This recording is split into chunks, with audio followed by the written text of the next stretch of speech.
3 o'clock in the morning. Ha! That ain't no time to be in. Come on. Port Authority terminal. It's not a game, not a game. Alone in New York City. Sure, sure. Some of my favorite digging spots in New York. My favorite one is Academy Records. They have 2 locations, and one in Manhattan, one in Brooklyn. Their Williamsburg, Brooklyn location just moved to Greenpoint, but that's hands down my favorite spot. Their prices are right. You can come up on some really good stuff. I get a lot of drums there. It's a good spot. Besides that, where else do I like digging? I used to like going to the Thing in Greenpoint, but it's just such a crapshoot now. It's just all, there's no organization, and yeah, I really just go to Academy, to be honest. Like, I get everything I need from that store, and then just I just bought this collection from somebody, and yeah. So. All right. How do you take care of these, or do you? Large Pro is just in here scolding me on how I have my stuff set up, and he's right. It's a little messy, but if you're gonna follow me with the camera, I'll show you real quick. Mm-hmm. Everything from here to here is all drums.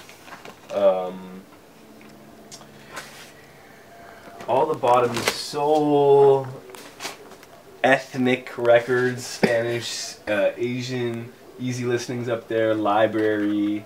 Oh, and then I have more library over here.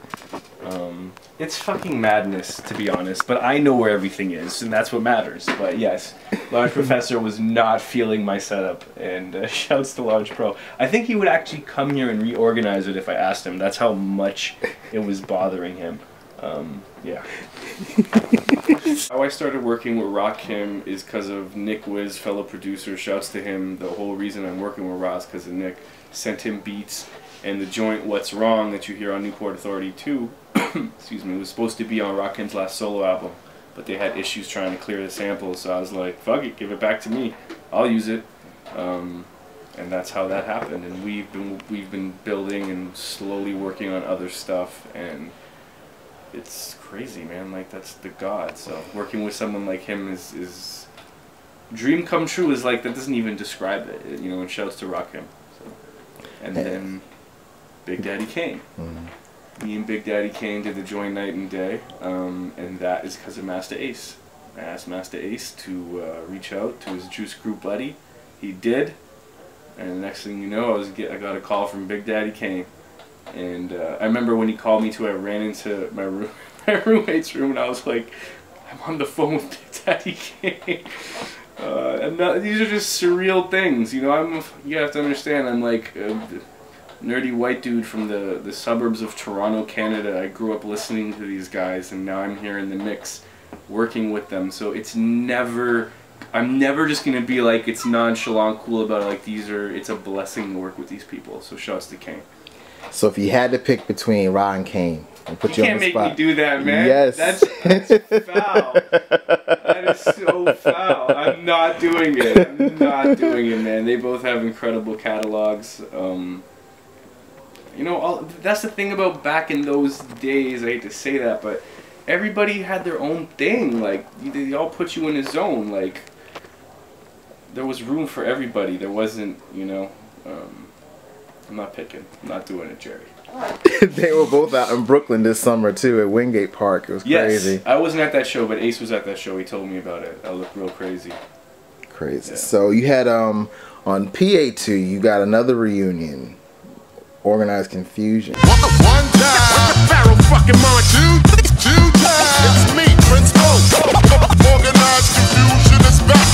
Here we go again with the funky intro. Yes. How on earth did you pull that off? That was Pharaoh. That was 100% Pharaoh. I've been doing a lot of work with Pharaoh, specifically on his upcoming album that's coming out soon. I did 3 tracks on there. One has Black Thought on it, by the way. That is fucking bananas. And so I asked Pharaoh to reach out to Prince, and he did, and Prince liked the beat, and that's basically how I set off my album. It's the first song you hear after Michael Rappaport's voice. So shouts to both of them. That was like another dream come true, having them on a track together. And they both kill it. They both kill it. What was it like shooting that video out in the Port Authority? It was cool, man. We shot like a lot of my parts there because, you know, there's really not much for me to do in videos besides smoke, because I've never done that in a video before. So we went to Port Authority. It was cool, man. It was actually a really nice night to do it, and we caught some cool things. Shouts to the doppelgangers who shot that video and have been doing a lot of videos for me. But yeah, between Queens and yeah, my boy, who I can't say his name, let us use a functioning public bus to shoot the video. We shot that video on a moving bus with people in it. It was, we just locked down the back of it, so people are getting in and off of the bus, and like we're shooting a full rap video, and people are like, what is happening? And definitely helped. So shouts to the person I can't shout out because I don't want them to get fired. Marco Polo, rolling with the most superior MCs. Hard authority, another MP production. Sing along with me if y'all know the song.